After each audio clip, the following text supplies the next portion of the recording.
তো নতুন নতুন কিছু উইন্ডো ওপেন করা হয়েছে, যেটি উনি বলছিলেন যে ক্রিয়েটিভ ইকোনমি ইনোভেশন সেন্টার হবে প্রতিটা জেলা শহরে, বা যেভাবে বলছিলেন। আপনার কাছে মনে হয় কিনা যে মানে এর সাথে যদি আমরা ছাত্র রাজনীতিকে যদি সিঙ্ক করার চেষ্টা করি, কারণ একটা শিক্ষাঙ্গনে ছাত্র রাজনীতি দরকার, আমরা নেতৃত্ব যদি তৈরি করতে চাই, যেটি শুরু করেছিলাম। এখন এই যে ইনোভেশন সেন্টার বা ক্রিয়েটিভ মানুষ যারা গবেষণার লিপ্ত হবে, তাদের রাজনীতির সচেতনতা বা রাজনীতির সম্পৃক্ততা কিভাবে আপনি দেখেন, বা রাজনীতি একদম বিবর্জিত হয়ে তারা এই কাজগুলো করবে আর আপনারা রাজনীতি করবেন, দুইটা কি সমান্তরাল পৃথক ধারা না একই সাথে হতে পারে, হওয়া উচিত কিভাবে?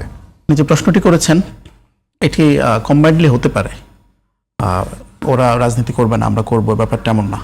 আমরা দেখেছি যে প্রজন্মটা জুলাই বিপ্লব ঘটিয়েছে, তারা কিন্তু স্কুল কলেজ লেভেলে থাকতে নিরাপদ সড়ক আন্দোলন, আবার ফাহাদ যখন মারা গেল এরপর থেকে শুরু করে একের পর এক আন্দোলন তারা মাঠে ছিল।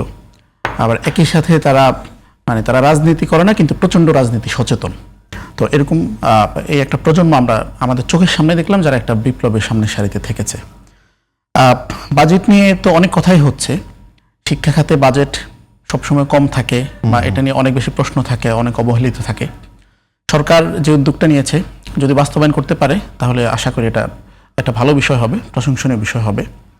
কিন্তু এটার সাথে যে পর্যায়গুলোতে মানে শিক্ষা খাতে যে পর্যায়গুলোতে বাজেট বাস্তবায়নের প্রসঙ্গটা আসে, আর গুরুত্বপূর্ণ একটা জায়গা হচ্ছে ইউনিভার্সিটিতে যদি বাজেট বৃদ্ধিটা না হয় এবং ইউনিভার্সিটির যে সকল জায়গায় বাজেট দরকার, বরাদ্দ দরকার, যেমন আমরা যদি সিম্পলি দেখি যে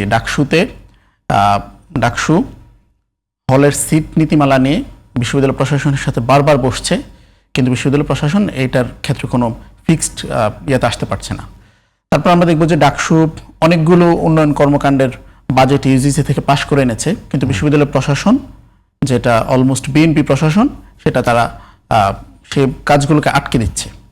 ডাকসু সেন্ট্রাল মসজিদে এসি স্থাপন করেছে, কিন্তু বিশ্ববিদ্যালয় কর্তৃপক্ষ সেখানে বিদ্যুৎ লাইন দিচ্ছে না।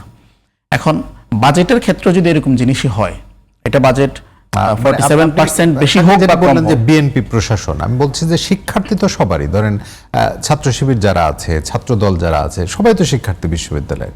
তাহলে বিএনপি প্রশাসন এটি অবস্টাকল তৈরি করে লাভটা কি হবে আসলে?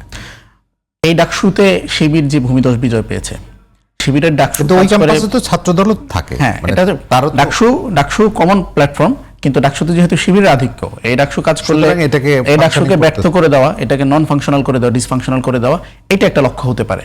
তো এই যে বিপ্লবের পর ডাকসু হলো, অন্যান্য ক্যাম্পাসগুলোতে হলো, সর্বত্র আমরা একই জিনিস দেখি যে হলগুলোতে যাচ্ছে, হল সংসদ নেতারা প্রভোস্টের সাথে বসতেছেন, যে কোনো একটা বিষয়ে সিম্পল ধরেন ক্যান্টিনের ব্যাপার, যে ক্যান্টিনে খাবারের মান উন্নয়ন করবে, তখন হল প্রশাসন বলে বাজেট নেই। সাধারণ ছাত্ররা কি বলে? সাধারণ শিক্ষার্থী তাদের কি কোনো তাদের তো এটাই চাওয়া যে তাদের বেসিক নিড, যেটা যে রেসিডেন্সিয়াল এরিয়া, তাদের একাডেমিক এরিয়া, এই জায়গাগুলোতে তারা সম্পূর্ণ ফ্যাসিলিটিস পাবে। তারপর হচ্ছে যে হল, ক্যান্টিন, লাইব্রেরি, গবেষণার যে ব্যাপারগুলো, প্রত্যেকটা জায়গায় আসলে আমরা ব্যাপক ঘাটতি। প্রশাসন যখন সহযোগিতা করছে না, তখন সাধারণ ছাত্ররা কি বলছে আসলে?